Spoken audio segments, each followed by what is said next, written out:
ഹൈക്കോടതി നിർദ്ദേശമുണ്ടായിട്ടും സർക്കാർ വിജ്ഞാപനമിറങ്ങാത്തതിനാൽ കൊച്ചി CBI കോടതി 2 കേസുകൾ കെട്ടിക്കിടക്കുന്നു. സെക്രട്ടേറിയറ്റിലെ ചുവപ്പുനാടുകളിൽ നീതിപീഠങ്ങളും കാത്തിരിക്കേണ്ട സ്ഥിതിയാണ്. കോടതി പരിഗണിക്കുന്ന കേസിൽ 95% അഴിമതി കേസുകളാണ്.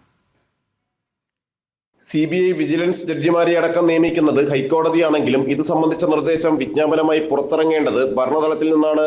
പുതിയ ജഡ്ജി ചുമതലയേറ്റ് 2 മാസത്തിലധികമായിട്ടും വിജ്ഞാപനം ഇറങ്ങാത്തതാണ് CBI കേസുകളിലെ വിചാരണ, വിസ്താര, വിധി പ്രഖ്യാപനങ്ങളെല്ലാം വൈകിക്കുന്നത്.